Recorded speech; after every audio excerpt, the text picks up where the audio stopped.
Ladies and gentlemen, our next speaker is the funeral whisperer. Please put your hands together for Valerie Bourdain.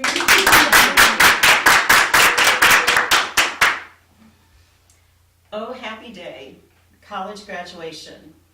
Oh, happy day, this is the day I graduated from college. This is my girl, all grown up. And this is the day my girl said to me, "Mom, I'm sick." I'm Valerie Bourdain, and I'm the funeral whisperer. Not a title I ever anticipated having in life, but when your daughter says, "Mom, I'm sick," it changes the course of everything. Instead of my raving beauty going down the fashion runway after college graduation, this became our life for 44 months. She was on a hospital gurney, racing for her life, and within 6 weeks of college graduation, she was diagnosed with one of the rarest cancers in the world that at that time had a 0 chance of survival beyond 5 years. One thing I need to say about this beautiful girl is that she is brave. And she was brave enough to say, "Mom, let's talk about my funeral arrangements. I'm not an old woman. I don't want the praying folding hands on the front of my funeral program. I don't want you to do what everyone else does, which is put my little mug in a big oval and call it a day. I want you to do something unique and original that represents that I didn't die an old woman, but that I was young and vibrant." I had received my degree as a Bachelor of Fine Arts in Drawing, and so I had the skill set to do it. My daughter, again, had the courage to pick out the photo, pick out the quote, and about 6 weeks before her death, she came up with this for the cards and magnets.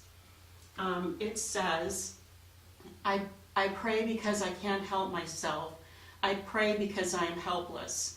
I pray because the need flows out of me all the time. Waking and sleeping, it doesn't change God, it changes me. My daughter knew that she was completely helpless against cancer, but she wasn't helpless in planning how she wanted to exit this world. And I'm so proud of her for that. Her funeral was 1,000 people strong, and when everyone left the funeral, I was in a daze, but I had more people than you can count come up and say, "You should do that for a living. I've never seen anything like it in my life." I was hardly thinking of my daughter's death as a career opportunity, and as it would happen, the next 2 funerals that I just designed funeral programs for were my mother, Beverly Wilscombe, who died of lung cancer, and my father, Charlie Wilscombe, who died of leukemia. 3 of the most precious people in my family died within a 5-year period of terminal cancer, and those were the first 3 funeral programs of my career. But it did open up a whole new world, and one of the next funeral programs I was called on to do was for Officer Carey, a young woman who was gunned down in Omaha just hours before picking up her baby from ICU. The whole city came to a halt. 6,500 officers came in from all over the world, and I had the great honor of doing her funeral program. This image, which originally had dirty laundry in the background, was given to me by the chief of police, and I was told, "Make it magic." It's been tweeted more than any other image that I've ever done, and it is one of the few pictures that Olivia, the daughter, will have of her and her mom together. My motto is sort of that a funeral is not a day in a life, it is a lifetime in a day, and I was able to capture Officer Carey in this picture. That wasn't the end of the story. This high-profile program opened up the door for me to do the program for this gentleman. His family, Mr. Myers, buried the black community for over 100 years through 3 generations. And for this pasty-white Irish girl to be called on to do the funeral program for such a reputable black man is humbling to me to this day. And I got to preserve, again, his 5 generations. So you would think again, with several high-profile funerals. I'm known as the best in the industry and known as the funeral whisperer, that I would have it all figured out. Not so much. So I did my dad's funeral program. This is my dad, Charlie Wilscombe, and he decided that he wanted magnets and note cards just like Megan. So Dad picked out this image of him in Korea. He picked out the Bible verse. He meticulously looked over all my artwork and approved it. We had every detail pre-planned. He picked out his mausoleum. You would think we had it all figured out until what I call Charlie's casket catastrophe. So my sister and I go to the funeral home and we walk in there, and what is it about us in funeral homes? We whisper like we're in the library, and we don't ask any questions. And so my sister and I were shoulder to shoulder walking around, and my sister, who's very wise with money, an international banker, says, "The cheapest, we're getting the cheapest." And I'm like, all right, okay. So we go over, we see the cheapest casket, and I'm just going to say it was the color of poop. And okay, so you need to know who my dad was. He was an architect, a designer. He was so many things. He set up a foundation. He's educated so many people with his scholarship fund. But my dad was cheap.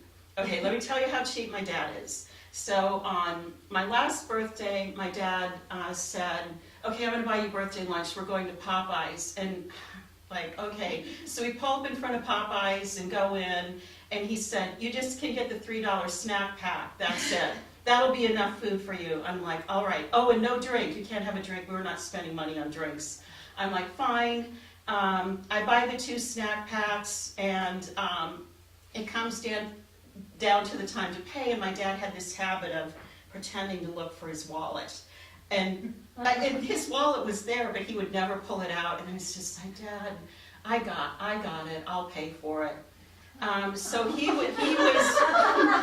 was really cheap. He was also so cheap that the birthday before that, he called me and said, "Okay, well, we're going to go to your Grand Fortune restaurant, but please call and find out when the lunch special ends, and we'll go 5 minutes before that so that we can get the lunch special at almost dinner time."